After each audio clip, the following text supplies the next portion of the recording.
Hello kids, here we are with another nursery rhyme time. Today's story is about a cookie.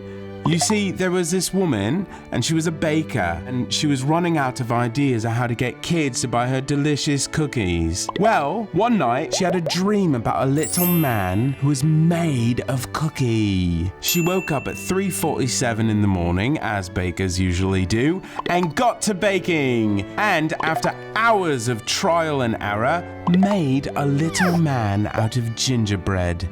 End of story. Just kidding. That's where the story really begins. Come here! I need to eat you! You can't eat me! I have so much to live for! I've never gone sailing, I've never had my first kiss, I've never run in a field or been to Paris. There's so much to do! And with that, he ran out of the house and into the field. I'm actually doing it! I'm running in a field! I'm gonna get you, little man! Run as fast as you can! You can't catch me! I'm the Gingerbread Man! And he ran and ran and ran and ran and ran as fast as his little legs could carry him until the old woman baker was out of sight. And then he rested by the river. Well, sleeping by the river was a wolf. Or at least he thought the wolf was sleeping. She's going to come for you. I can always run away. You wouldn't have to run away if you crossed the river. But I can't. I'm made of gingerbread. I'll get all soggy and fall to pieces. I was just getting ready to cross the river myself. Why don't you ride on my head? You could hold my ears, see the view, maybe fish a little, I don't know. And just then, the old woman came into sight in the distance, and the cookie man began to panic. Well, the big old wolf hopped into the river and shouted at him, "Quick, hop on before she gets here!" The gingerbread man was torn. There was nowhere to run, and so he leaped into the air towards the wolf's head and shouted to the woman, Run as fast as you can! You can't catch me on the... Delicious! I was going to eat that.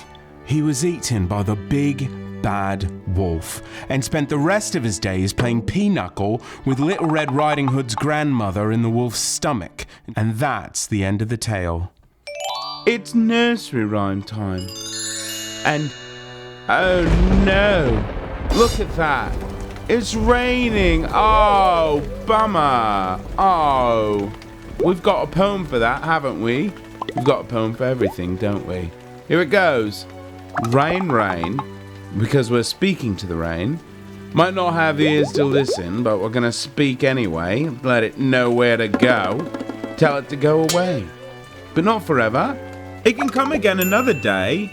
Just not today, because, well, maybe we have baseball practice. Or maybe an outdoor ballet recital. Or maybe it's Little Boy Blue's birthday. Oh no!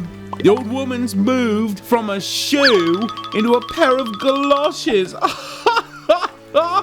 Ooh, looks like Humpty's wall's a bit too slippery. Itsy Bitsy wants another go at that water spout. Maybe Jack B. Nimble's candle's gone out. Or maybe, just maybe, little Arthur here just wants to go out and play. That's right. And so we say, rain, rain, go away. Come again another day. Little Arthur wants to play. Rain, rain, go away. And maybe it will. Just maybe. If we're lucky. Hello kids. It's nursery rhyme time. Wow, it's the Itsy Bitsy Spiderman. He's on patrol, looking for people who need help. First, he's visiting Humpty Dumpty. That's weird. He's usually sitting on this wall. Let's go see the old woman who lives in the shoe. Her shoe house is all boarded up. Mrs. Shoe, are you in there? Nothing. Mysterious day in nursery rhyme land. Let's check out Little Boy Blue. I don't see him. I can't find Humpty Dumpty. I can't find the old woman who lives in the shoe. I can't even find Little Boy Blue. Where is everyone? This is a very strange day indeed. Something must be wrong. My spidey senses are tingling. Wait! That haystack is shaking. Go away! It's just me, Itsy Bitsy Spiderman. Oh, okay then. Little boy Blue, what's going on here? Everyone in Nursery Rhyme Land is missing.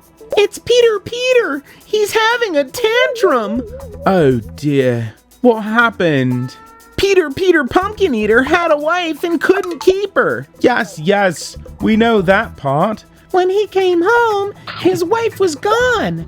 And he got upset because he couldn't find her. And then he started flying around on a leaf, throwing pumpkins at everyone. Oh, is that what all this orange goo is? Yes! Yuck! Ah! Watch out!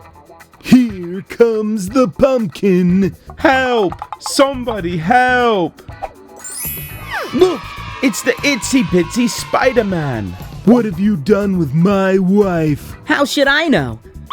Whoa, close one. Looks like your crust is about to crumble. That's not even that funny. So then, Itsy Bitsy Spiderman pointed past the goblin, Peter Pumpkin Eater, and said, Hey, there's your wife right now. Peter looked over his shoulder, turned his back to the Itsy Bitsy Spiderman, which gave Spidey just enough time to spin a web around his feet and string him up in a tree, safe and sound. Your pumpkin throwing days are over. And just then, from around the side of the tree, came Peter Pumpkin Eater's wife. See, I told you not to worry. Where have you been? I've been looking all over for you. I told you I was having a lunch with Bo Peep. I see you every Saturday. Oh yeah. Sum it all up in a rhyming fashion. Peter Pumpkin Eater had a wife and couldn't keep her. Peter's wife went missing one morning, leaving the pumpkin without a warning. His temper couldn't have risen faster, turning the land into a disaster, throwing pumpkins at friends and kin, until Itsy Bitsy Spiderman came swooping in. He spun him up into a tree, just in time for his wife to see. So at the end of the day, Peter went back to being just a pumpkin eater, and Itsy Bitsy Spiderman saved the day so all of Nursery Rhyme Land could laugh and play. After cleaning up all the pumpkin muck, of course, which took a great few hours. Oh, I've got some in my beard. Doesn't taste half bad, you know. Delicious. Nursery rhyme time here. Who's excited? You are? Huh? So am I. I have this mouse living with me. His name's Winston. Say hi, Winston. Hello. Oh, Winston, he's a little mouse. He's tiny, right? And he gets frightened, scared by things, loud things. So the other night, we're hanging out. I'm watching TV, Hickory Dickory Dock, and he goes all the way up to the top of my grandfather clock. And what happens? Well, it was very late, past midnight, and the clock strikes one, and down he run. He got frightened. Poor Winston. Sum it all up, here we go. Hickory Dickory Dock, the mouse, Winston, ran up the clock. Clock struck one, down he run. Hickory, a Dickory Dock. That's great. It's a little rhyme. I threw it together. It's actually famous. Here it is, nursery rhyme time. This here is Peter. Hey! His last name? Piper. We know this because he plays the pipe. Well, it's more like a tin penny whistle, but that's beside the point. When he's not playing instruments, he likes to work in his mother's garden. But here's something else. He loves peppers. Little peppers, big peppers, sweet peppers, pepperoni pizza, and even very spicy peppers. But his all-time knock it out of the park favorite is, you guessed it, pickled peppers. I know, not the most delicious thing, but hey, who am I to say anything about what people like? I like pickled eggs. So, to sum it all up in a tricky, trippy tongue twister, Peter Piper picked a peck of pickled peppers. But If Peter Piper picked a peck of pickled peppers, then how many pickled peppers did Peter Piper pick? Oh dear, we may never know. But if I had to guess, I'd say 8. Too spicy, I need water. How about I give you a glass of water if you can say the tongue twister? Peter Pepper picked a peck of Okay, fine. Ah, boy, that was one spicy pepper.